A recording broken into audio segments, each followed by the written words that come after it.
आज आज थोड़ा सा लंबा प्रश्न है हमारे पास कि वैश्विक होती दुनिया में किसी व्यक्ति की प्रामाणिकता एवं सत्यता को कैसे देखा जाए। किस इस पर आपका क्या नजरिया या इस पर हमारी क्या राय है। एक हिस्सा तो ये है प्रश्न का कि वैश्विक होती दुनिया में किसी व्यक्ति संस्थान समूह की प्रामाणिकता एवं सत्यता को कैसे देखा जाए,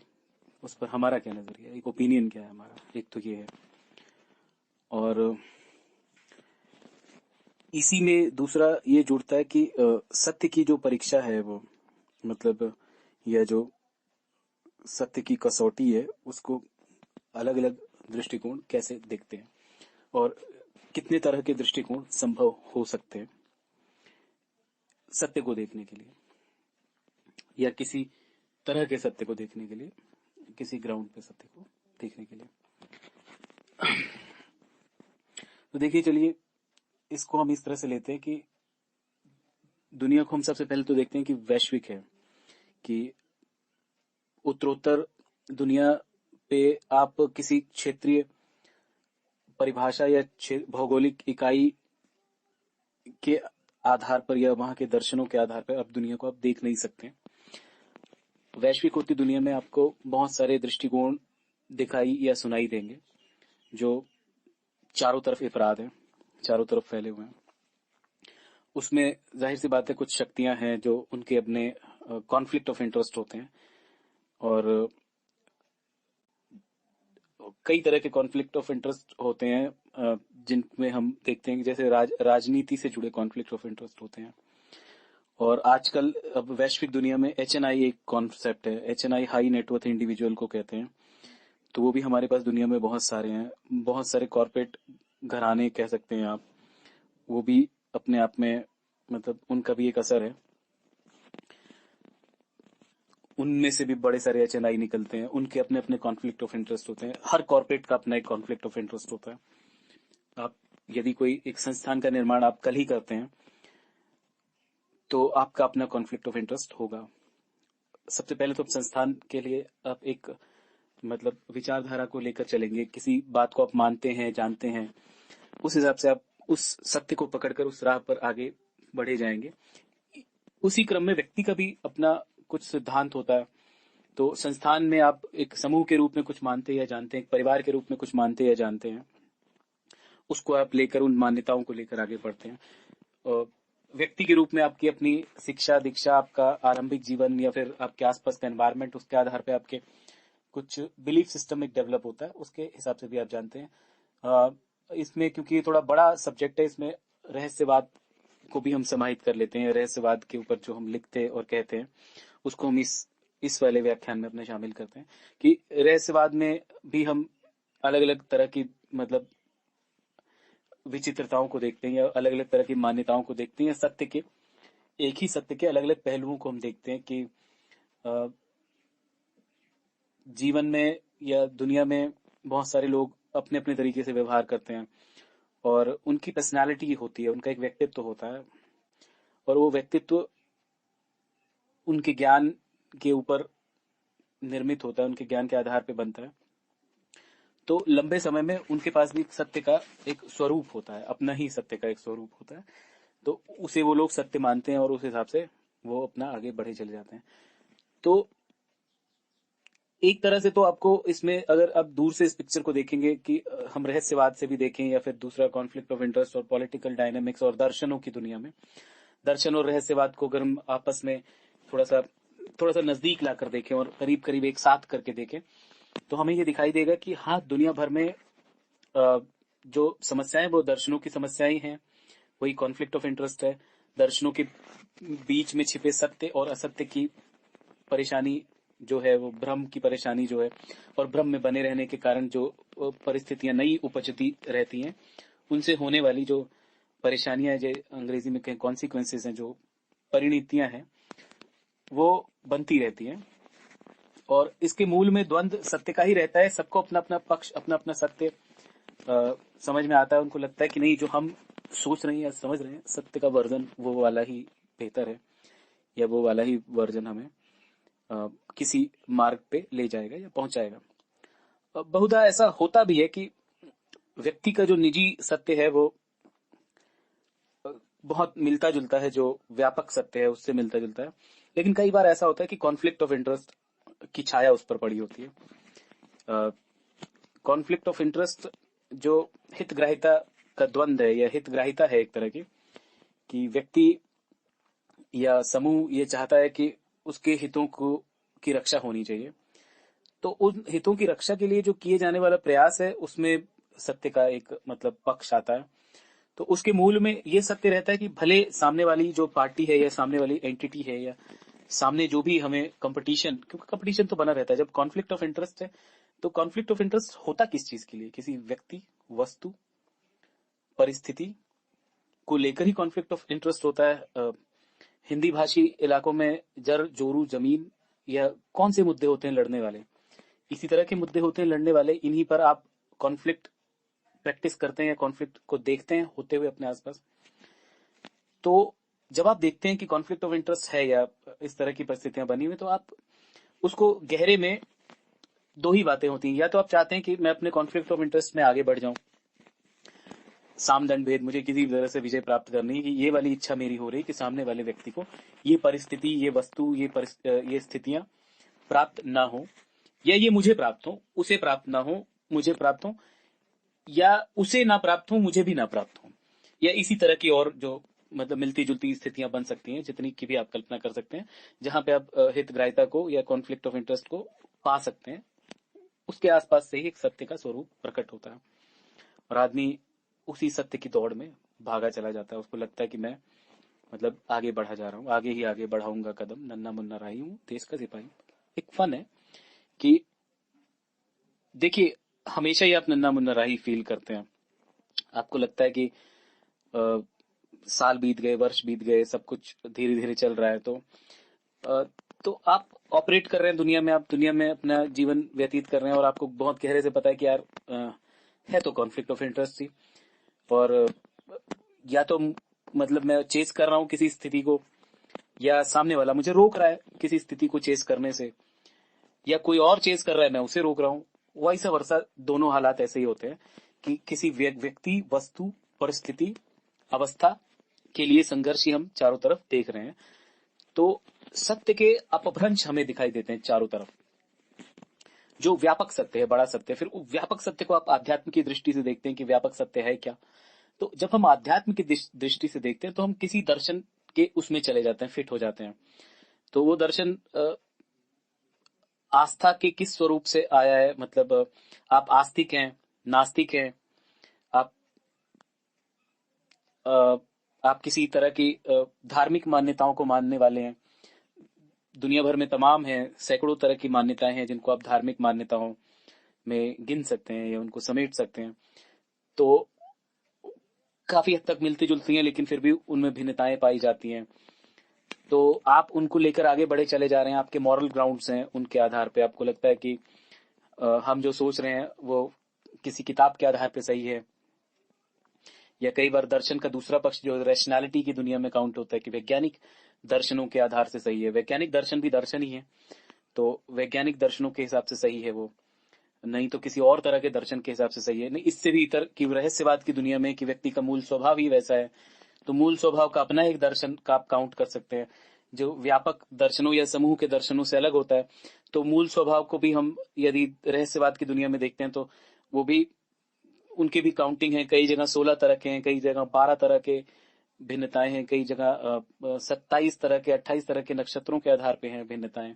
ये 108 तरह की भिन्नताएं पाई जाती हैं मूल रूप से दर्शन में। तो उनके अपने अपने सत्य हैं, अपनी अपनी दुनिया है, अपना अपना उनका चले जाते हैं वो किसी मार्ग पे। तो ये तो माइक्रो लेवल की बात हुई कि आप सत्य, असत्य और प्रामाणिकता, जो आपकी ऑथेंटिसिटी है, उसको बनाए रखने की जो कोशिश करते हैं, वो बी योरसेल्फ, जो आपकी अपनी आइडेंटिटी है उसको बनाए रखने की कोशिश करते हैं दुनिया में। तो वो आपकी प्रामाणिकता है, उसे लोग पसंद करते हैं, नहीं पसंद करते, या कम से कम आप तो पसंद करते हैं। लोग पसंद करें ना पसंद करें वो एक दूसरी अन्य बात होगी, कम से कम आप पसंद करते हैं। अब प्रामाणिकता जी, ऑथेंटिसिटी जिसे हम कहते हैं, जो आपकी सत्यता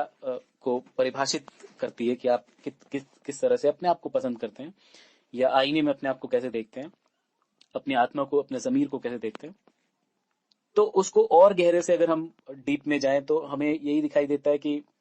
हम संघर्ष कर रहे हैं अपने आप से भी, और अ, इस प्रामाणिकता की जो दुनिया है उसमें मतलब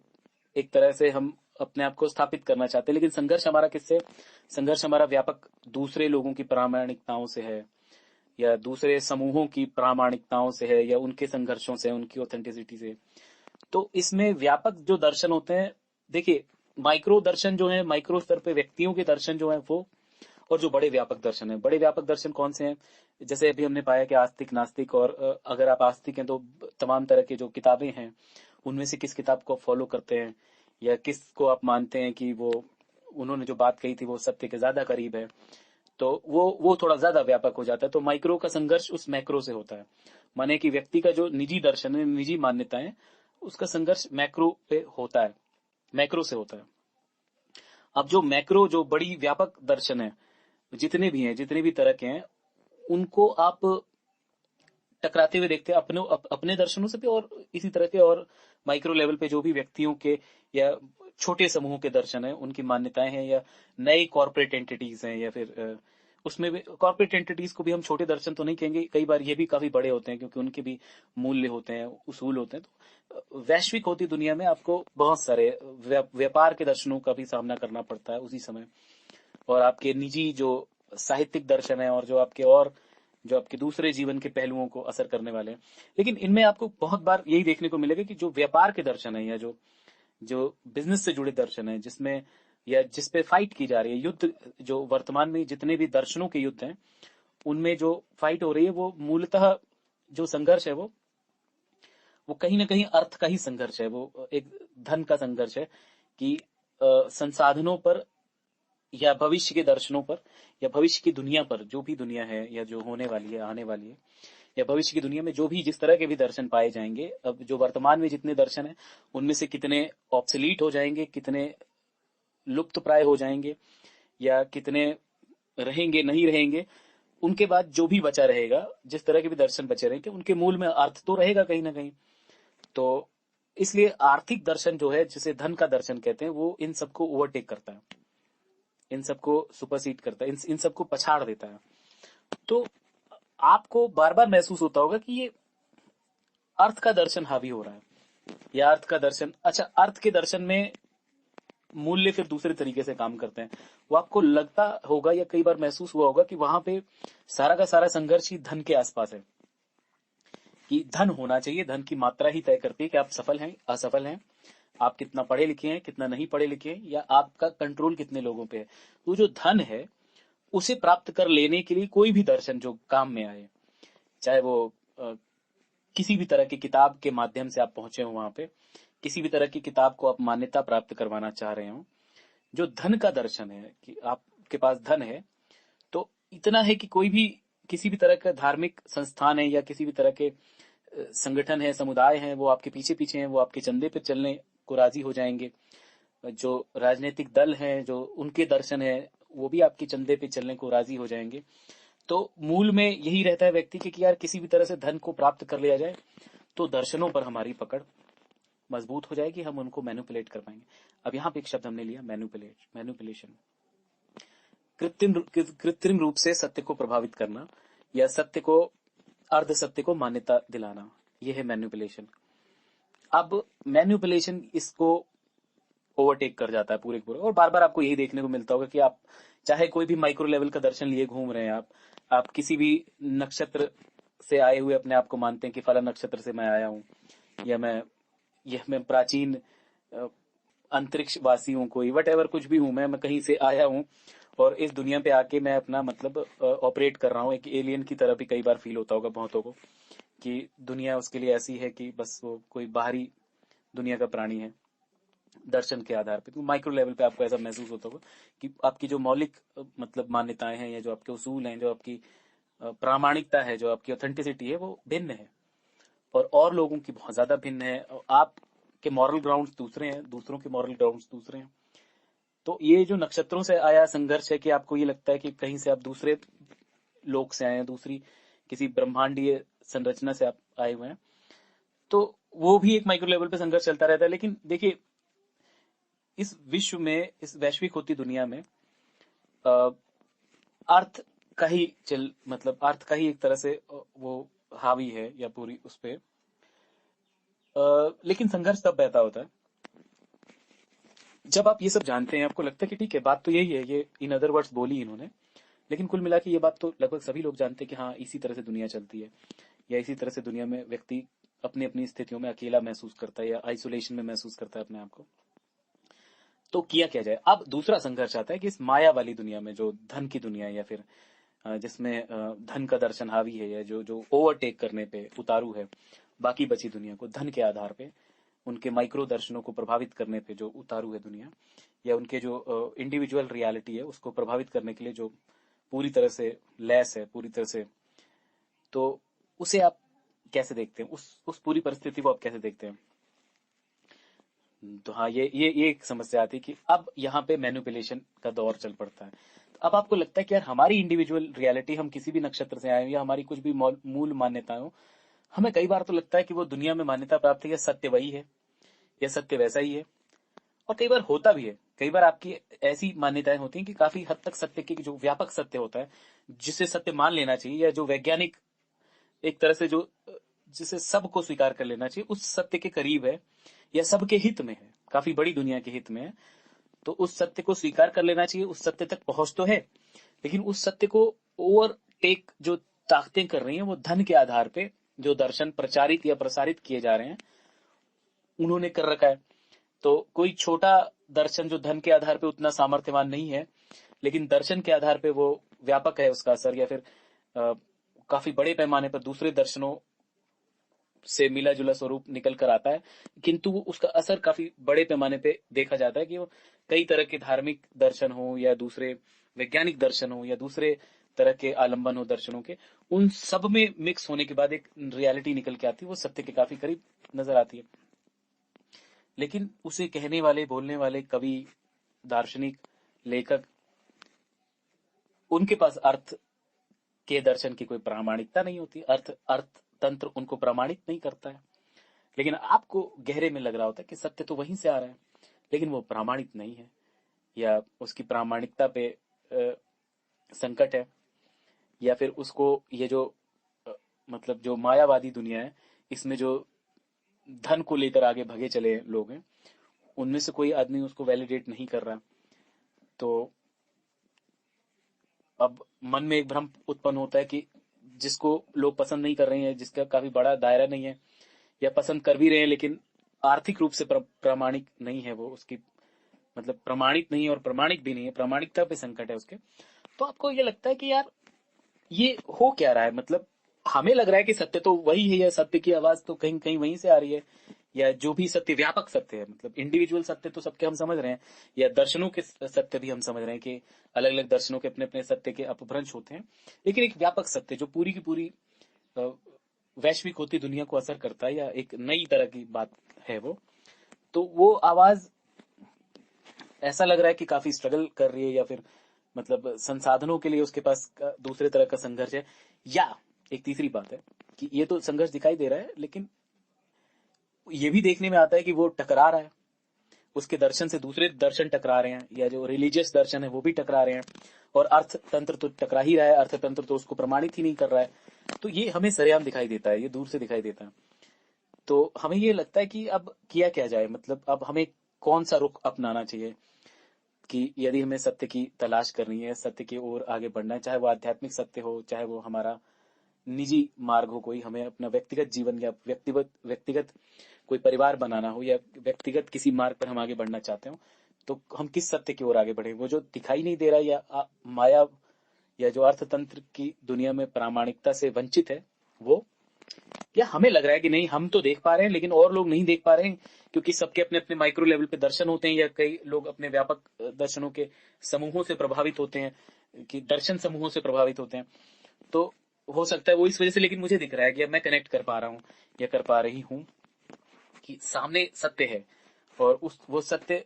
काफी हद तक ऑथेंटिक है। मैन्युपुलेशन उधर भी हो सकती है या कम या ज्यादा हो सकती है, लेकिन उसको इडियट प्रमाणित किया जा रहा है, उसको बेवकूफ बताया जा रहा है, उसको अंतरराष्ट्रीय स्तर का बेवकूफ घोषित किया जा रहा है, तो उसकी राइटिंग्स को घोषित किया जा रहा है, उसके आसपास एनवायरनमेंट, उसके आसपास हवा इतनी गर्म कर दी गई है कि उसको सांस लेने में दिक्कत हो रही है, या वो बहुत ज्यादा गर्म हवा में सांस ले रहा है। तो उससे जुड़ी उसको फेफड़े की दिक्कतें का सामना करना पड़ रहा है, कि उसके बोलने में दिक्कत है या उसको सांस ही लेने में दिक्कत है, उसे सर्वाइवल का संकट आ रहा है। लेकिन सत्य है, जो वो कह रहा है वो उसमें सत्य है। किंतु अर्थतंत्र का दबाव है, या गर्म हवा है उसके आसपास, या अर्थतंत्र के जो मायावादी अर्थतंत्र है, या जो दूसरा अर्थ का दर्शन है, उसको प्रचारित करने वाले लोग उसके आसपास हैं, उसके भाई बहन माँ बाप, उसके रिश्ते नाते, उनकी सबकी अपनी अपनी मान्यताएं हैं। सबको लगता है कि बस जो अर्थतंत्र प्रचारित कर रहा है वही दर्शन सबसे अंतिम, या जिसमें सामदंड भेद का मिश्रण है, या मैन्युपुलेशन की पराकाष्ठाएं जहां पाई जाती हैं, वही दर्शन तो सत्य है, वही दर्शन तो असली है। तो वो लोग अपना अपना संघर्ष करते हैं, वो बेचारे वो वहां फाइट कर रहे हैं, उससे हमें दूर से देख के लगता है कि अब क्योंकि वो लगातार गिराया जा रहा है या दबाया जा रहा है, क्योंकि मायावाद को उससे संकट है, या वैश्विक जो समीकरण है जो बनाए गए हैं 40-50 वर्षों में, 60 वर्षों में, कई तरह के युद्धों के बाद एक तरह की नई दुनिया बनती है, उसमें दर्शन किसी तरह का फ्लोट करता है, आगे बढ़ता है, और उन दर्शनों के पीछे कई तरह के सत्ताएं होती हैं या सत्ता समूह होते हैं, या कई राज्य या कई मतलब राष्ट्र होते हैं, उनके दर्शन होते हैं, उनकी उनकी मान्यताएं होती हैं। वो 40 वर्ष से 50 वर्ष से 60 वर्ष से चले जा रही हैं। अचानक ही आप दुनिया में आए या आई, दिखाई दी बड़ी पिक्चर में। क्यों? क्योंकि आपने किसी ऐसे व्यक्ति को देख लिया, छू लिया, या महसूस कर लिया, या जान लिया कि वो किसी सत्य के करीब है, और आपको समझ है, या आपकी रियलिटी ऐसी है कि आपको लग रहा है कि नहीं, ऑथेंटिसिटी वहां है। लेकिन वो कह रहे हैं वहां ऑथेंटिसिटी नहीं, वहां इडियोसिटी है, या वो वहां पे इडियट पाया जाता है, किसी तरह का मूर्ख व्यक्ति है वो, ऑथेंटिक तो है ही नहीं वो। तो अब आपके मन में ये भ्रम है कि ऑथेंटिक कौन है और इडियट कौन है, ये एक नया भ्रम है। तो हो सकता है वो इडियट ही ऑथेंटिक हो, या हो सकता है जो लोग ये कह रहे हो कि वो इडियट है वो लोग ऑथेंटिक हो। नहीं, दोनों बातें सत्य है। देखिए, अर्थ की दुनिया में यदि आप अर्थ के प्रचार में लगे हैं और आपको मायावाद को या गहरे अंधेरे को और बढ़ावा देना है, जिसमें कॉन्फ्लिक्ट ऑफ इंटरेस्ट, देखिए धन का कोई सच्चाई और अच्छाई से ताल्लुक नहीं होता। धन की अपनी गति होती है, धन बढ़ेगा, कहीं पे भी इकट्ठा हो जाए, वो गलत है सही है वो एक अलग बात है। उसका माइक्रो लेवल पे आपकी आत्मा से भी कोई इतना गहरा नाता नहीं होता, होता है, लेकिन वो हवा पानी या फिर संसाधनों की तरह होता है कि आप उसका अधिक उपभोग करेंगे, कम उपभोग करेंगे, तो आत्मा को बस उतना ही महसूस होता है कि या तो हमने धन का अधिक उपभोग कर लिया या कम उपभोग कर लिया। जबकि जो रहस्यवाद या दूसरे जो आध्यात्म की जो व्यापक समझ है, उसके हिसाब से जो परमात्मा है उसके लिए तो नीचे कौन वहां किस तरह से ऑपरेट कर रहा है, उसके पास संसाधन है कि नहीं है। परमात्मा की नजरों में तो ये है कि आपके पास, सबके पास बराबर मात्रा में बॉडी है, सब ऑपरेट कर रहे हैं, आंखें सबके पास बराबर हैं, आंख कान मुंह सब जो इंद्रिय हैं वो आपकी एक्टिव हैं, आप मतलब देख सकते हैं, सुन सकते हैं, समझ सकते हैं। तो परमात्मा की नजरों में तो इतना ही है। और देखा जाए तो, और आप एक तरह की ऐसे बैटल ग्राउंड में रह रहे हैं जहां आपने उस दुनिया को अपने लिए रहने लायक बनाया हुआ है, और उस बीच में आप आपस में रिश्ते नातों में एक लगे मतलब हुए हैं, अपने रिश्ते नातों के अपने मूल्य, अपने संस्कार, अपनी मान्यताएं, अपने दर्शन आपने गढ़े हुए हैं, और आप आगे बढ़े चले जा रहे हैं उन्हीं मूल्यों, संस्कारों, मान्यताओं में। तो आत्मा की नजर में तो बस इतना ही है कि मतलब परमात्मा की नजर में तो आत्मा का तो बस इतना ही अस्तित्व है। अब आप संसाधनों के लिए संघर्ष कर रहे हैं, संसाधन किसके पास ज्यादा है, किसके पास कम है, कौन फकीर है, कौन राजा है, ये इसका आत्मा के कार्मिक अकाउंट में कितना असर पड़ेगा, वो एक और दूसरी तरह का चिंता का विषय है। लेकिन फिर भी इसका कोई मेजरमेंट आत्मा के स्केल पे तो संभव नहीं है कि वो मेजर किया जा सके। फिजिकल रियलिटी है, या फिर मतलब एक महसूस होने के स्तर पे है कि कुछ ये हो रहा है, या भाग्य भी परिवर्तित दिखाई देता है। किंतु हमें नहीं लगता कि परमात्मा जिस दृष्टि से भाग्य को देखता है, ये जो अर्थ की नीति है या जो दर्शनों की नीति है, ये भी उसी दृष्टि से भाग्य को देखती है। भाग्य को दोनों को देखने का नजरिया संभवतः अलग है, या अलग ही होगा, या अलग ही होना चाहिए। उसके पीछे तर्क या रीजन यही है कि आप कैसे मेजर करेंगे कि एक आत्मा एक संतुष्टि का लेवल है, उसे उसके पास खाने, उसकी जो बॉडी है जिसमें वो ऑपरेट कर रही है वो आत्मा, उसके पास खाने या बुनियादी सुविधाएं हैं जो एक आदि मानव के पास होती थी। पानी है, हवा है और फल फ्रूट, ये तमाम और चीजें हैं मौजूद दुनिया में। उसी तरह से एक अमीर के पास भी मौजूद है काम भर की चीजें, गरीब के पास भी मौजूद है। संसाधनों का संघर्ष है और इस संघर्ष में दर्शनों का संघर्ष है, संसाधनों के संघर्ष के बीच में। और आप निकले हैं एक नई दुनिया बनाने, जिसमें आपको ये गहरे से पता है कि हाँ, संसाधनों का संघर्ष तो दिखाई दे रहा है कि ये तो है ही है भाग्य की एक ऐसी विडंबना या समस्या जिसको हल करने के लिए कई दार्शनिकों ने कोशिश की। और संभवतः जब आप सत्य की तलाश में निकलें या अपने आप को प्रामाणिकता से आप साबित करना चाहते हैं, तो आपके मन में भी यही तलाश होगी कि कैसे इन समस्याओं का हल किया जाए, तो कहाँ से हल किया जाए और किस तरह से इसको सॉल्व किया जाए और क्यों है ये देखिए, ये समस्याएं पूरी तरह से परमात्मा की समस्याएं नहीं है। परमात्मा या जो कॉन्शियसनेस है, सुपर कॉन्शियसनेस, उसकी समस्या नहीं है।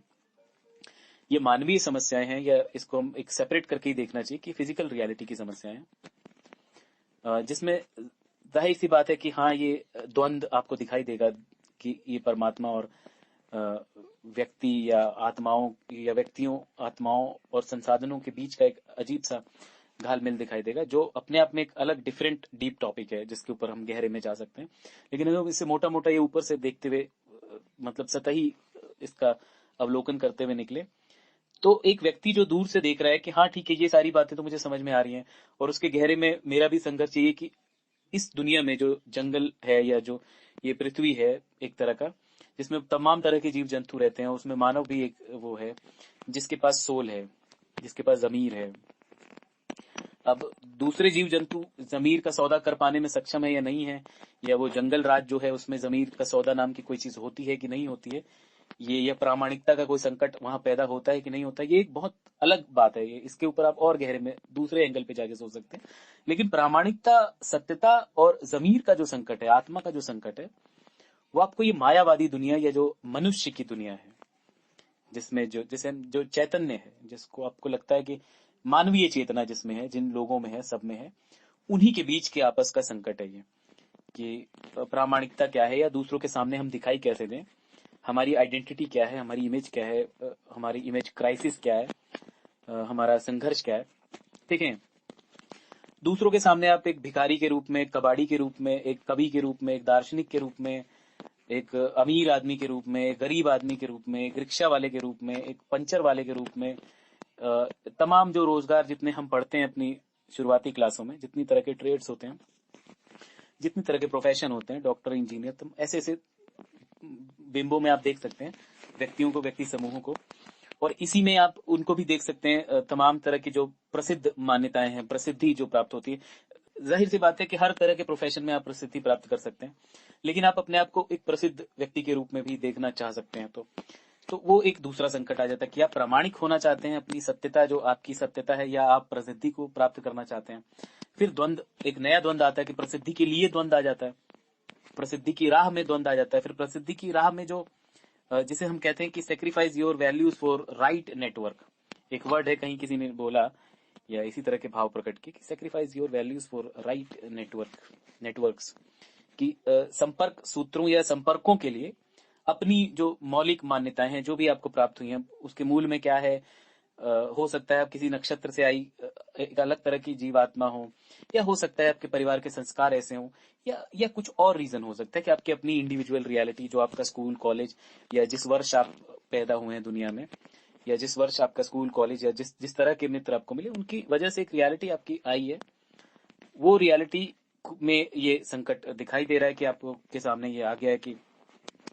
ये जो आपकी प्रामाणिकता या जो आपकी सत्यता या जो आपके मन में चल रही हैं बातें, उसके लिए आप फाइट मार रहे हैं कि फिर दूसरा संकट आपके सामने कि आपके अपने जो गोल्स हैं उसमें फिर आपको नेटवर्क चाहिए, उसके लिए आपको वैल्यू सेक्रीफाइस करनी पड़ेगी। तो जिन वैल्यूज को सेक्रीफाइस करने के लिए ये लोग बोल रहे हैं, या जिन मूल्य या जो जो मौलिक आपकी मौलिक चिंतन है, या फिर जो आपके जो भी मूल्य हैं दुनिया के सामने आप अपने आप को रिप्रेजेंट करना चाहते हैं, एक तो ये कि जैसे हम आरुधा कहते हैं रहस्यवाद की दुनिया में, कि आप अपनी आपकी जो पर्सनैलिटी या एक आरुधा लगना कहते हैं उसे, कि आपका अपना ना जो रियलिटी, जो आपका प्रतिबिंब आपकी दुनिया में, दुनिया आपको किन नजरों से देखती है, कि आपको सोशल एक्टिविस्ट के रूप में देखती है, आपको किसी जाति समुदाय या फिर किसी एक तरह की मान्यता, किसी प्रोफेशन के रूप में देखती है, किसी गटर साफ करने, हाँ किसी संघर्षरत कोई ऐसे मतलब काम से जो सफाई का काम है उससे, या फिर किसी कबाड़ उठाने वाले काम से, किसी और तरह के कंजर के रूप में, मतलब इस तरह, या किसी तरह के कलेशी आदमी के रूप में देखती है, या और तमाम इसी तरह की वर्जनाएं हैं कि किसी बहुत प्रबुद्ध व्यक्ति के रूप में देखती है, दार्शनिक के रूप में देखती है, किसी झगड़ालू व्यक्ति के रूप में देखती है, किसी दंगाई के रूप में देखती है, किसी नेता के रूप में देखती है, या इनमें से कुछ एक के कॉम्बिनेशन के रूप में देखती है। तो उसका आपका संकट एक अलग बना रहता है। उस संकट को के बीच में से निकलते हुए आप फिर कहते हैं कि ये कह रहे हैं कि देखिए उन्हीं संकटों के बीच में आपने मूल्यों को अपने प्रतिपादित किया हुआ है, उनको मान्यता दे रखी है। आप अपने आप को सच्चाई और अच्छाई का प्रवर्तक बताते हैं कि हम लगे हुए हैं अपने हिसाब से, जो भी आपका मार्ग है। तो वहां पे कोई दूसरी एंटिटी जो विदेशी शक्ति है, जिसके अपने कॉन्फ्लिक्ट ऑफ इंटरेस्ट हैं, जाहिर सी बात है। और देखिए उसके कॉन्फ्लिक्ट ऑफ इंटरेस्ट आपके कॉन्फ्लिक्ट ऑफ इंटरेस्ट से टकरा रहे हैं। आप एक अलग राष्ट्र, अलग मान्यता, अलग विचारधारा, अलग धर्म, अलग संप्रदाय से आते हैं, और जिसको आप सुन रहे हैं वो दूसरी मान्यता, दूसरी विचारधारा, दूसरे दर्शन से आता है। तो कनेक्ट तो कर रहा है, किसी भाषा के कारण आपका संवाद तो संभव है। हो सकता है वो हिंदी हो, फ्रेंच हो, चाइनीज हो, रशियन हो, अंग्रेजी हो, या कोई भी ऐसी भाषा हो जो आप भी बोलने में सक्षम है, वो भी बोलने में सक्षम है। तो आप शब्दों को तो पकड़ पा रहे हैं कि आपने शब्द तो समझ लिए, लेकिन मूल भावों में संकट पैदा हो जाता है। तो जब आप किसी को सुनते हैं, वो किसी भी स्कूल से पढ़ा हो, कितने भी बड़ी विश्वविद्यालय से पढ़ा हो, मूल तो उसका कुछ ना कुछ रहेगा ना, वो किसी न किसी राजनीतिक दर्शन से प्रेरित तो रहेगा। और उसके कॉन्फ्लिक्ट ऑफ इंटरेस्ट जाहिर सी बात है उस राष्ट्र या उस राजनीतिक दर्शन से प्रेरित होंगे। तो वो आपको इस तरह की बात कह सकता है कि sacrifice your values for right networks. अब राइट नेटवर्क क्या है? अगर आप फ्रांस के किसी व्यक्ति से बात कर रहे हैं तो वो स्वयं को राइट नेटवर्क समझेगा, या अपने राष्ट्र की जो विचारधारा है उसको राइट नेटवर्क समझेगा। यदि आप रशिया के किसी व्यक्ति से बात कर रहे हैं और वो इस तरह की बात आपको दूर से प्रसारित कर रहा है अपनी यूनिवर्सिटी के माध्यम से, अपने किसी से, तो उसका राइट नेटवर्क तो उसकी मर्जी का राइट नेटवर्क होगा। यदि भारतीय संदर्भों में ये जो मतलब औपनिवेशिक किसी दूसरे उपनिवेश के रूप में आप किसी और तरह के साम्राज्यवादी शक्ति को सुन रहे हैं, तो आपको उनके दर्शनों को समझना पड़ेगा, उनकी मान्यताएं जो हैं वो उस पर हावी होंगी। तो वो देखिए मूल में यही होता है कि हम सुन किसे रहे हैं, हमारे कानों में बातें किसकी जा रही हैं, और जिसकी बातें जा रही हैं क्या वो हमारे साथ रिलेट करता है कि नहीं। और सारा संघर्ष यही है, पिता का संघर्ष यही कि बेटे बच्चे की कान में वो बातें जाए जो मेरी मर्जी, मेरे कॉन्फ्लिक्ट ऑफ इंटरेस्ट को साध रही हूँ। पुत्र के जो पुत्र है वो भी जब किसी मार्ग को प्राप्त कर लेता है, किसी दिशा में आगे बढ़ जाता है, उसका नाम ज्यादा पिता से भी ज्यादा, पिता पितामह से कई गुना ज्यादा नाम हो जाता है। तो पुत्र भी ये सोचने लगता है कि उसके जो दर्शन है, उसकी जो मान्यताएं हैं उसको पिता मानने लगे, या पिता की सीमाओं में वो दर्शन हावी हो जाए, या फिर उसी सीमा में दायरे में सोचा जाए, समझा जाए, या वही कॉन्फ्लिक्ट ऑफ इंटरेस्ट जो बेटे के हैं उसे साधा जाए। तो ये तो व्यक्तिगत रूप में इस तरह की बात बनी रहती है। और व्यापक ये है कि आप बड़े स्केल पे उसको देखते हैं कि वो दूसरी दुनिया से जो आया प्राणी है, जो एलियन है। देखिए यदि कोई एलियन आता है मंगल से या तो और किसी दुनिया से, तो उन वो जब हमसे संवाद करने में सक्षम हो जाएगा, या वो हमारी भाषा बोलने में सक्षम हो जाएगा, जाहिर सी बात है उसके अपने कॉन्फ्लिक्ट ऑफ इंटरेस्ट होंगे, वो अपनी तरह से आपको बात रखेगा। और देखिए वो झूठ बोल रहा है ये नहीं है, वो सत्य बोल रहा है, लेकिन उसकी जो मूल में प्रामाणिकता है उसकी,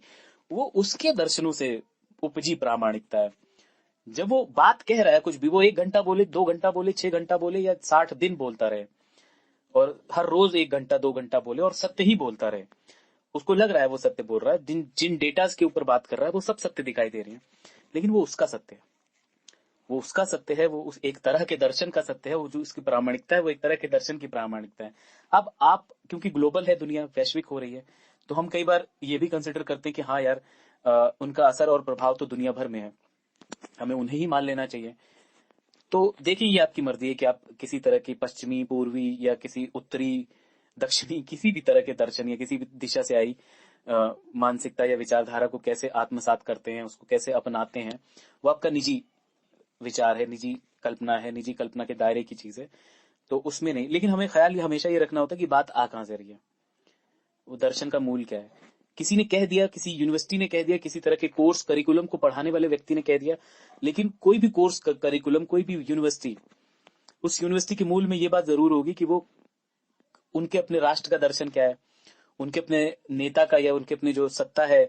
जो भी जिस तरह की भी सत्ता है उनका दर्शन क्या है और प्राचीन समय से क्या है, उनके मूल दार्शनिक जो उनके प्राचीन दार्शनिक है वो क्या कहते थे, और उनकी विदेश नीति क्या है, भविष्य में उनकी योजनाएं क्या हैं, उनके कॉर्पोरेट स्ट्रक्चर कैसे हैं, वो दुनिया पर किस तरह से आगे बढ़ने वाले हैं, उनकी उनकी जो रेस है, उनकी जो दौड़ है वो कहाँ तक है, उनकी कल्पनाएं कहाँ तक है, इस आधार पे आपको विदेशी जो दर्शन है वो आपके सामने आते हैं, आते ही हैं और आते ही रहते हैं। उनके मूल में हमेशा ये होता है कि यदि वो बढ़िया दार्शनिक है या बड़ा दार्शनिक है या मान्यता प्राप्त दार्शनिक है, नए दुनिया के भी दार्शनिक है, तो देखिए, और यदि वो किसी औपनिवेशिक विचारधारा से, जैसे साम्राज्यवादी विचारधारा से, या किसी उपनिवेश को हथिया लेने की या किसी उपनिवेश के बारे में चिंतन से उपजी विचारधारा से जुड़ा कोई नई तरह का दार्शनिक है,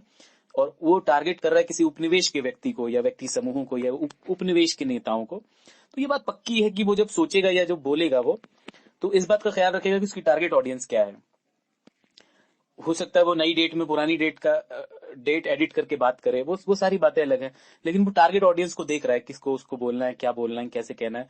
तो वो जब आपको कह रहा है तो वो किताब, मान्यता, उसकी स्कूलिंग, उसकी एजुकेशन, उसका बैकग्राउंड, ये मैटर करता है। उससे भी कह रहे ये ज्यादा मैटर करता है कि वो कौन से राष्ट्र से आता है, उनकी राष्ट्रीय मान्यताएं कैसी, उनकी विदेश नीति हमारी विदेश नीति के साथ कैसी है। तो कई बार जब हम सत्य की तलाश में निकलते हैं तो ये ओवरव्यू, जो ये बर्ड आई व्यू है या जो ड्रोन व्यू है, ये हम नहीं ले पाते हैं या मिस कर जाते हैं। और ये जरूरी है कि गैर जरूरी, देखिए, यदि आप एक सामान्य व्यक्ति हैं और आप केवल कैरियर कॉन्शियस हैं, आपने शुरू किया है जीवन और आप आगे बढ़े जा रहे हैं और आपको एक लेडर क्रॉस करना है, दूसरा लेडर क्रॉस करना है, और आप अभी क्लैरिकल जॉब में, फिर मैनेजरियल पोजीशन में, फिर उसके आगे की पोजीशन में आप बढ़े चले जा रहे हैं, तो ठीक है, आप कुछ भी करें, कोई दिक्कत नहीं है, क्योंकि उतना असर नहीं पड़ता। या आपके मानस पटल पर किसी दूसरे विदेशी दर्शन का कितना असर पड़ रहा है, वो उतनी बड़ी बात नहीं होती। वैश्विक दुनिया में कम से कम उतना बड़ा संकट नहीं है। संकट आपके ऊपर तब गहराता है जब आप कोई निर्णायक व्यक्ति हैं, वर्तमान के या भविष्य के कोई ऐसे व्यक्ति हैं जो किसी तरह के निर्णय लेने के लिए जाना जाएगा भविष्य में, या वो ऐसी निर्णायक परिस्थिति में कि जहां से वो आगे जाएगा कि नहीं जाएगा, कि भटका दिया जाएगा, वो परिस्थिति निर्णायक है। तो यदि आप किसी निर्णायक परिस्थिति में, ये ऐसी ऐसे व्यक्ति हैं जो निर्णय प्रक्रियाएं आपके सामने आने वाली हैं, या आपके भविष्य में आप निर्णय प्रक्रियाओं में हिस्सा लेने वाले हैं और व्यापक निर्णय प्रक्रियाओं में आप हिस्सा लेने वाले हो, चाहे आप किसी कॉर्पोरेट एंटिटी के सबसे बड़े एग्जीक्यूटिव्स में से एक हो, डायरेक्टरशिप हो आपके पास किसी तरह की नई तरह की कॉर्पोरेट एंटिटी की, या फिर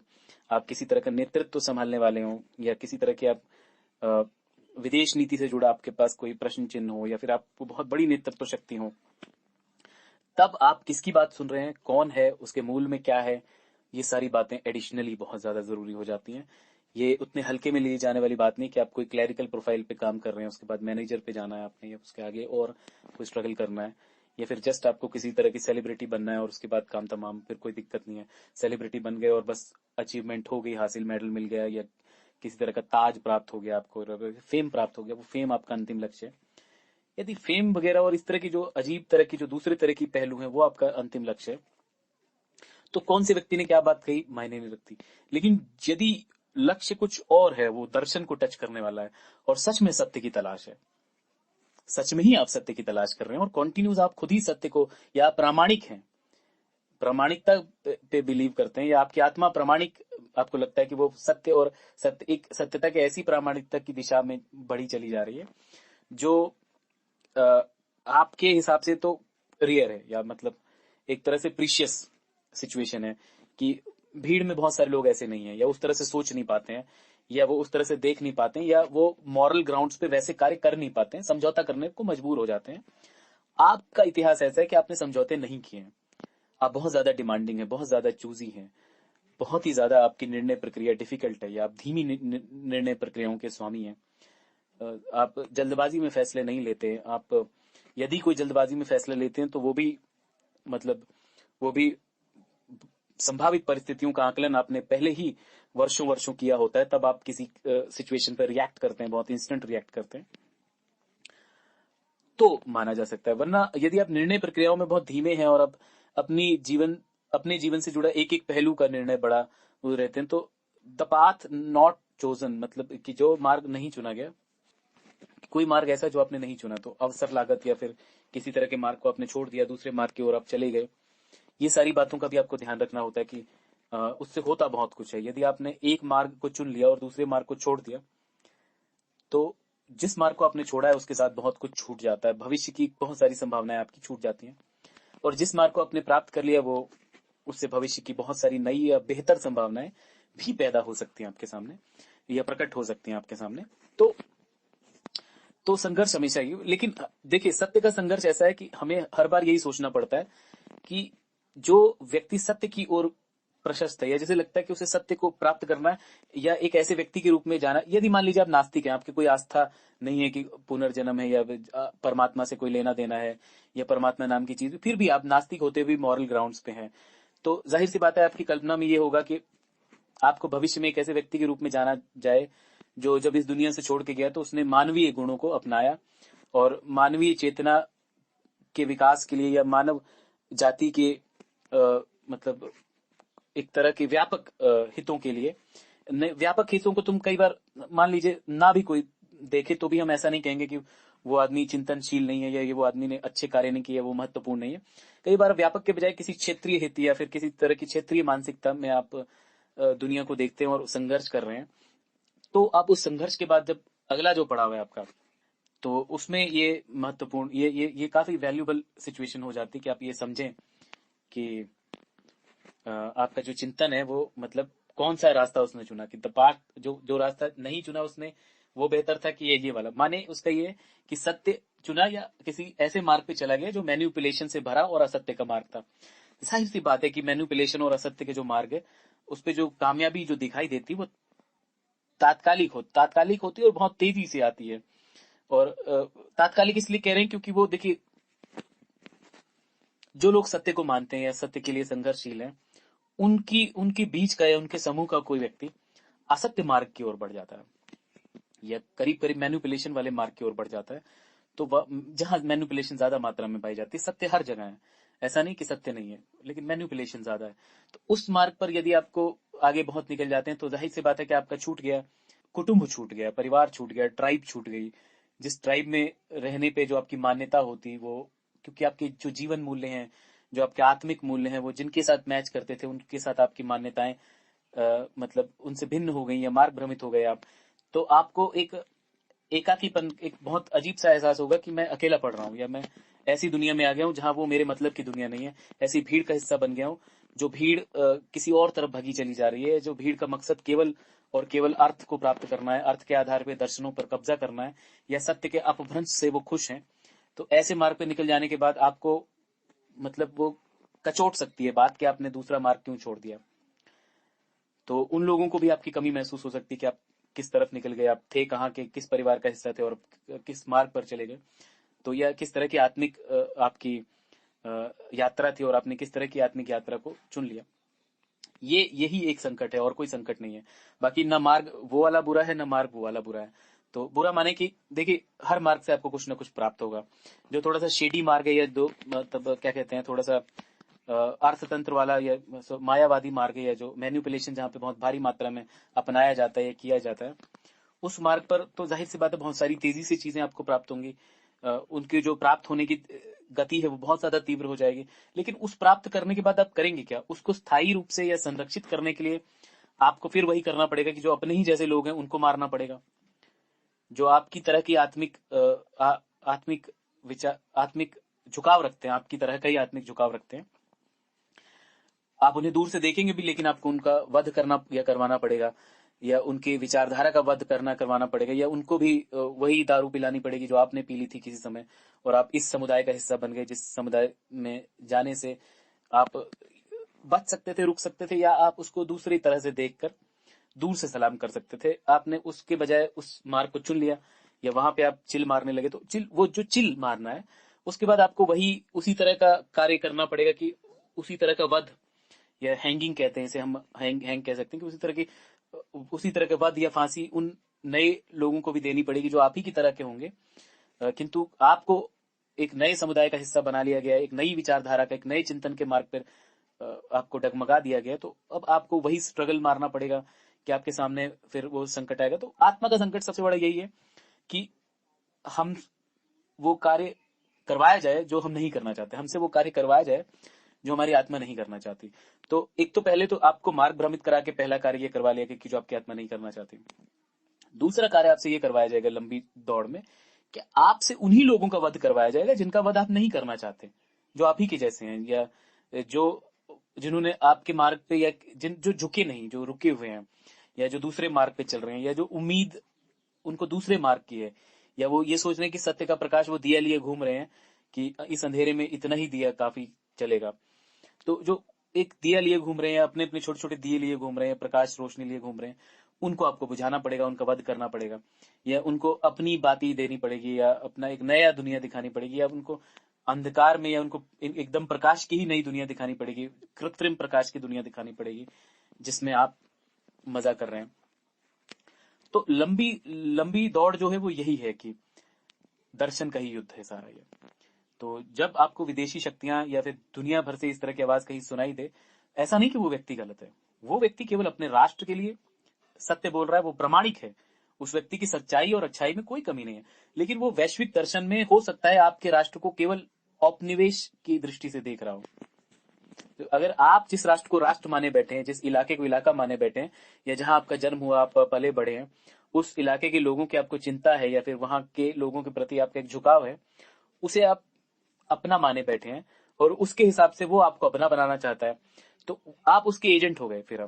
आप उसके एक तरह के आप उसके अधीन राज करने वाले। देखिए, वो आपको राज तो दे देगा, वो आपको सत्ता के करीब पहुंचा देगा, लेकिन अधीनस्थ का खेल है सारा। आप देखिए, एक तो होती मैत्री, एक होती अधीनता।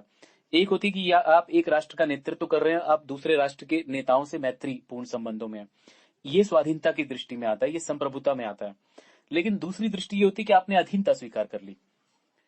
तो देखिए, संप्रभुता के लिए और स्वतंत्रता के लिए आपको गरीबी झेलनी पड़ सकती है, संघर्ष झेलना पड़ सकता है, या आपका राष्ट्र बहुत बड़े संकट से भी गुजर सकता है, या आपका इलाका, आपका राज्य ऐसे, क्योंकि वहां संप्रभुता की लड़ाई है सारी। जब आपने अधीनता स्वीकार कर ही लिए, तो उसमें क्या है कि फिर तो आप मौज कीजिए, फिर तो आपको मतलब कोई ना कोई पद या प्रतिष्ठा दे ही दी जाएगी, जो भी आपको चाहिए होगा, जो भी मकाम चाहिए होगा वो मिल ही जाएगा। तो ये इस तरह का संघर्ष है कि यदि आप संप्रभुता की लड़ाई लड़ रहे हैं और आपको लग रहा है कि सच में कुछ गड़बड़ है, कि जो दुनिया भर में इस तरह की ताकतें या कॉन्फ्लिक्ट ऑफ इंटरेस्ट हैं। देखिए, एक जमाना था कि आपका किसी एक तरह की कंपनी से फाइट थी, या किसी तरह की मुगलिया शक्ति, या किसी तरह के एक तरह के आक्रांता से आप फाइट करते थे 1000 वर्ष पहले, 400 वर्ष पहले, 200 वर्ष पहले। लेकिन आज आपकी फाइट दुनिया भर में बहुत सारी ऐसी कंपनियां हैं, जो देशी हैं, विदेशी हैं, बहुत सारे ऐसे HNI हैं, हाई नेटवर्थ इंडिविजुअल्स हैं, जिनके दर्शनों से, जिनकी विचारधाराओं से आपको लगातार प्रभावित होना पड़ रहा है, फाइट मारनी पड़ रही है। दुनिया अब उतनी सरल नहीं है 1950 से पहले, गणतंत्र, भारत के गणतंत्र होने से पहले जितनी सरल थी। दुनिया उत्तरोत्तर बहुत मुश्किल होती जा रही है। कोर्ट्स हमारे बहुत मुश्किल होते जा रहे हैं, हाई कोर्ट, सुप्रीम कोर्ट, उनमें जो कानून है वो भी बहुत मुश्किल होते जा रहे हैं, क्योंकि एक जजमेंट दूसरी जजमेंट को प्रभावित करती है, तीसरी जजमेंट को प्रभावित करती है, और हजारों सैकड़ों जजमेंट्स आ चुकी हैं, बहुत सारी किताबें लिखी जा चुकी हैं। अब संविधान उतना बड़ा नहीं है जितना बड़ा था, वो तो मूल प्रति है, संविधान की मूल प्रति है, संविधान की मूल संरचना है। संविधान को प्रभावित करने वाले बहुत सारे फैक्टर्स हैं जो आपके राष्ट्र को प्रभावित कर रहे हैं। बहुत सारे कानून नए बन गए हैं, इलाके के कानून हैं, राज्य के कानून हैं, जिनसे आपका सामना होना है। फिर अंतरराष्ट्रीय संबंध हैं, ट्रीटीज हैं, जिनसे आपका सामना करना है। इन सारी हजारों बातों को आपको एक साथ समझते हुए तब आप एक निर्णायक परिस्थिति का मुकाबला कर सकते हैं। तब आप चिंतन कर सकते हैं कि मुझे किस तरह की परिस्थिति से कैसे फाइट करना है। यदि आप वल्नरेबल हैं, आपकी आयु कम है, आप टीनेज में हैं, या आप में बचपना है, तो आपको कोई भी शतरंज की बिसात पे कोई भी, जो जिसको हम ये कह सकते हैं कि निर्णायक परिस्थिति में नहीं है वो, या निर्णय लेने के हालात में नहीं है, उस पर निर्णय लिया जाएगा। शतरंज की बिसात है जिसपे एक तो आप निर्णायक परिस्थिति में कि आप निर्णय ले रहे हैं, आप पार्टिसिपेट कर रहे हैं, आप ही की मर्जी से वो निर्णय लिए जाने हैं। दूसरी परिस्थिति कि आप पर निर्णय लिया जाने वाला है, प्यादों पर निर्णय लिया जाता है, या इसी तरह से जो और चीजें होती हैं उन पर निर्णय लिया जाता है। फ्री हैंड बहुत कम उनके पास होता है, या जो खेलने वाले हैं उनके पास होता है, उनके हाथ में नहीं होता जो उस पे बिसात पे बिछे रहते हैं। तो ये आपके हाथ में कि आप उसको कैसे कंट्रोल करते हैं, कि वो आपको बिसात का हिस्सा बनना है कि आप पर निर्णय लिया जाए, या आप स्वयं निर्णय लेने वालों में शामिल होना चाहते हैं। ये बहुत बड़ा संघर्ष है। एक दिन की यात्रा नहीं है कि आप एक दिन में अपने आप को इस लेवल पे ले आएंगे कि आप अपने ही जीवन के निर्णय ले पाए। आप अपने ही जीवन के निर्णय नहीं ले सकते हैं, तो फिर राष्ट्र या फिर कोई बड़ी संरचना या फिर बड़ी भौगोलिक इकाई या फिर किसी तरह की इकाई की चिंता करना, वो भी वैश्विक शांति की कल्पना करते हुए, और अंतरराष्ट्रीय शक्तियां उनके कॉन्फ्लिक्ट ऑफ इंटरेस्ट में भी एम्पैथी के नजरिए से देखना, सहृदय होकर देखना, उनकी चप्पलों में पैर रखकर उनके दुखों को भी समझना, उनकी अपनी अपनी राज्यों और राष्ट्रों की समस्याएं हैं, उनको भी जानते हुए इस तरह के निर्णय ले पाना, तो तब हम अपने आप को प्रामाणिक कहते हैं। तो प्रामाणिक नेतृत्व तो होता है, जाहिर सी बात है। यहाँ पे ये कहा गया कि यस, कि सही है कि जो अच्छे लीडर्स हैं वो ऑथेंटिक होते हैं, वो ऑथेंटिक नेता होते हैं, बट कि इसके सही मायने ये हैं, बट इसके एक्चुअल मायने ये हैं। तो देखिए, एक्चुअल मायने अब जो भी हो, उनका अपना नजरिया, जिसने भी ये बात कही है, जितनों ने भी कही, ढेर सारे लोगों ने इसी बात पर अपने मंतव्य को प्रकट किया होगा। देखिए, हमने शुरू में ही बोला कि हम, मेरा ओपिनियन है, हम नहीं जानते कि हम इसको अच्छे तरीके से नेतृत्व कर रहे हैं इसका कि नहीं कर रहे हैं। ये आप पर है कि आप सुन रहे हैं, इसको समझ रहे हैं, आपका चिंतन कैसा है। हमने आपको इसको सरल भाषा में उपलब्ध कराया है। दुनिया भर में भिन्न भिन्न भाषाओं में इस पर भिन्न भिन्न ओपिनियंस उपलब्ध हैं पहले से ही अंतर्जाल पर, इंटरनेट पर। लेकिन इस पर हमने अपनी एक इंग्लिश या फिर जो वर्तमान भारतीय भाषा है, हिंदी, और हिंदी से मिलती जुलती जो समझ है जिनकी, उनके लिए उपलब्ध कराई है ये, मतलब विचार की हम इस पर क्या सोचते हैं। कि ठीक है, ये लोग मान रहे हैं कि जो अच्छे नेता होते हैं वो ऑथेंटिक होते हैं, लेकिन इसका सही मतलब क्या है? उसका सही मतलब उनकी नजर से है, वो उसका सही मतलब आपकी नजर से नहीं है। आपकी नजर से उसका सही मतलब क्या होगा, उसके लिए हमने आपको एक राय उपलब्ध कराई है। उस अच्छे नेतृत्व का सही मतलब उनकी नजरों से, वो विदेशी ताकतें हैं, विदेशी। अब ये शब्द वैश्विक दुनिया में आप किसी को विदेशी कहें तो देखिए, मानवता, भातृभाव या फिर वसुधैव कुटुंबकम की धारणा को प्रभावित करती है ये बात। ठीक है, करती है ये बात प्रभावित। लेकिन जब आप देखिए, जब आप बात कर रहे हैं किसी से, या जब वो आपके जीवन को प्रभावित कर रहा है जाने अनजाने में दूसरा व्यक्ति, तो वो ये बात जानता है कि आप निर्णायक परिस्थिति में, तभी वो आपको टारगेट करके ये बात कह रहा है। एक बात। दूसरी बात, तो आप निर्णायक परिस्थिति में उसके राष्ट्र को, उसके समीकरणों को प्रभावित करने की स्थिति में भी हैं आप। वर्तमान में नहीं तो आज से कुछ दिन बाद हैं। हो सकता है आप केवल उसकी औपनिवेशिक दुनिया का एक हिस्सा हो, लेकिन यदि उस उपनिवेश से,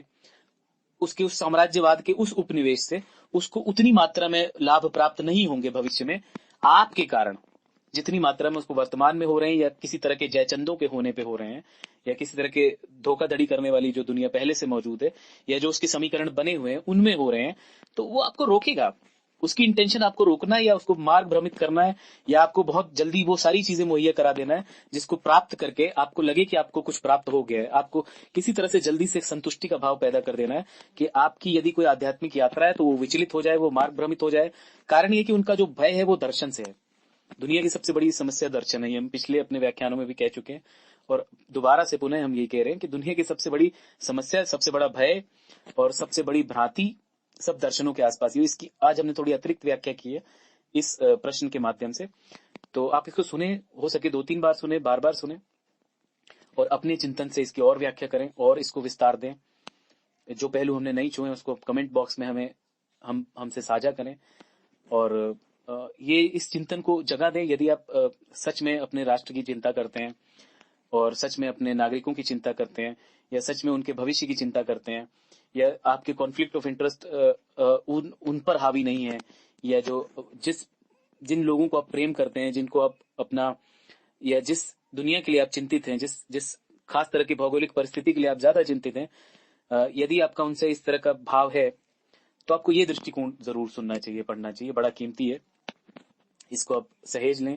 इसको आप सुने, और बार बार सुने, कम से कम 4 बार तो सुने। तो और वो भी अलग अलग समय में, 10, 15, 20 दिन के अंतर में सुने, और इसको स्मरण रखते हुए आप अपने चिंतन को देखें किस दिशा में जाता है। आप अखबार जो पढ़ते हैं उनको समझें कि आप में अखबार पढ़ने में कितना फर्क आपने महसूस किया। जो अंतरराष्ट्रीय नजरिए हैं उनको पढ़ने में आपने कितना फर्क महसूस किया। जो राष्ट्रीय चिंताएं हैं, जो तमाम, और जो पूर्व वित्त मंत्री, वर्तमान वित्त मंत्री, या आर्थिक समस्याएं जो देश की, या सामाजिक समस्याएं हैं, या जो और देश दुनिया में समस्याएं जो एडिटोरियल होते हैं, तमाम संपादकीय होती हैं, उनको पढ़ने में आपको कितना अंतर महसूस हुआ पहले से और अब में। जब आप ये ऑडियो हमारा सुनेंगे, जब इसको बार बार 2-3 बार सुनने के बाद जब आप लंबे समय में इसको देखेंगे, तो फिर दोबारा रिपीट सुनिए 3-4 महीने बाद एक बार, पहले 15 दिन के अंतर पे, फिर 1-1.5 महीने के अंतर पे, फिर ऐसे 3-4 महीने के अंतर में, वर्ष भर में 4 बार कम से कम इसको सुन जाइए। और फिर आने वाले वर्षों में 1 बार कम से कम सुनते रहिए, इसको जानने की कोशिश करते और वापस आइए हो सके तो उससे होगा क्या कि आप ये महसूस करेंगे कि जो आप अखबार पढ़ते थे पहले, जो आप मीडिया कंज्यूम करते थे पहले, और जो उसमें दुनिया भर के पर्सपेक्टिव थे, उसको जो देखने और समझने का जो आपका तरीका है वो बदल गया। एक बात। दूसरा बात, जो हमने इसमें प्रश्न छोड़े हैं, ढेर सारे प्रश्न छोड़े हैं, जो जिसके देखिए शाखाएं हैं ना, जड़ों से पकड़ते हैं चीजों को, फिर वो टहनियों में जाता है। तो जब आप किसी विचार को या किसी व्याख्यान को भी कहते हैं तो उसमें कई शाखाएं, कई टहनियां छोड़ देते हैं आप, वो बाकी रह जाती हैं जिस पर अतिरिक्त व्याख्या की जरूरत होती है। रहस्यवाद हो गया और तमाम इस तरह की जो दर्शन से जुड़ी मान्यताएं, हमने इस पे वो बोला है कि इनको अतिरिक्त व्याख्या की आवश्यकता है। तो जिनको अतिरिक्त व्याख्या की आवश्यकता है उसके लिए आप आने वाले ऑडियोज आप हमारे सुने, या मतलब हमारा ओपिनियन जानने की कोशिश, और अपना भी रखिए। आप इस पे संघर्ष कीजिए, आप इस पे पढ़िए, कोशिश कीजिए, जिससे एक दर्शन के रूप में आप की जो राष्ट्र है उसको, मतलब ये आपकी जो अपनी विचारधारा है, जिसे भी आप मानते हैं, यदि वो हमसे मिलती जुलती है, जिस तरह की हम बात कर रहे हैं उससे करीब करीब मिलती जुलती, तो आपको सुदृढ़ महसूस हो, आपको लगे कि आप किसी सत्य के मार्ग पे सच में ट्राइब का हिस्सा है, एक ट्राइब का हिस्सा है, एक मतलब एक जनजाति के रूप में आप, एक समूह के रूप में आप एक किसी को बिलोंग करते हैं। देखिए, जो किसी और राष्ट्र से बिलोंग करता है, किसी और दुनिया से बिलोंग करता है, हो सकता है वो वसुधैव कुटुंबकम की दृष्टि से आपसे बिलोंग करता हो, या ग्लोबल दुनिया में व्यापार की दृष्टि से आपको ग्राहक मानता हो, या आपको क्लाइंट मानता हो, या आपको कंज्यूमर मानता हो, या कुछ और मानता हो, तो वो उस संदर्भों में आपसे रिश्ता रखेगा। लेकिन जब आप राजनीतिक चिंतन या दर्शन की बात करेंगे, जब आपके ऊपर निर्भर है बहुत सारे लोग, देखिए, या तो आप किसी किसी दार्शनिक पर निर्भर हैं, किसी नेतृत्व शक्ति पर निर्भर हैं, कि उनके नेतृत्व शक्ति और उनका दर्शन आपको प्रभावित करता है, और आप उस राष्ट्र में रहते हैं, उस समुदाय का हिस्सा हैं। ज्यादा आप सोचते समझते नहीं, अपना चिल मार रहे हैं, खा पी रहे हैं, अपना दुनिया को एंजॉय कर रहे हैं, अपना सेलिब्रिटी स्टेटस को एंजॉय कर रहे हैं, अपनी लाइफ को एंजॉय कर रहे हैं, ठीक है, वो उतना काफी है। कि फिर आपको इस बात की चिंता नहीं कि कौन सा दार्शनिक क्या सोच रहा है, दुनिया में कौन से विचारधारा कैसे चल रही है, उसकी चिंता नहीं। लेकिन यदि कहीं आप उन कुछ एक 100, 200, 400, 800, 1000, या अगर भारतीय संदर्भों में कहें और सारे नेतृत्व शक्तियों को गिन लिया जाए, तो करीब करीब उन 1,00,000, 1.5 लाख लोगों की संख्या में आना चाहते हैं, या हैं आप जाने अनजाने में, तो आपका अलर्ट होना, आपका आपका सतर्क रहना बहुत जरूरी है, एक दार्शनिक के रूप में, और इस एक भौगोलिक परिस्थिति के नेतृत्व करने के रूप में, क्योंकि सारे लोग आपके जो भौगोलिक परिस्थिति है उसमें इतना जागरूक हो ऐसा जरूरी नहीं है। जागरूकता की ओर आगे बढ़ रहे होंगे, सुन के समझ के चीजों को वो करने में, लेकिन आप ही की तरह जागरूक हो ऐसा संभव नहीं है। ऐसे में आपका अलर्ट रहना और सतर्क रहना बहुत जरूरी है। तो बने रहिए, इस पे हम आगे बढ़ते रहेंगे, और इस व्याख्यान श्रृंखला को जो दर्शन के ऊपर है, इसको हम आगे लाते रहेंगे। ये जब भी प्रकाशित हो, अभी तो फरवरी है, फरवरी का आखिरी सप्ताह चल रहा है 2021 की, तो ये जब भी हम प्रकाशित करते हैं तो उसके बाद इसके आगे आप जानते रहिए कि और हम इससे लिंक्ड, इंटरलिंक्ड क्या हम लेकर आने वाले हैं। तो महत्वपूर्ण प्रश्न था, इसकी शाखाएं, इसकी श्रृंखलाएं छोड़कर जा रहे हैं हम, तो जिसको आगे हल किया जाएगा। बाकी मेरे ख्याल से मेरा ओपिनियन तो इतना था इसके ऊपर, इस प्रश्न के ऊपर। थोड़ा लंबा प्रश्न था, बट हमने इसको समेटने की कोशिश की है। तो धन्यवाद।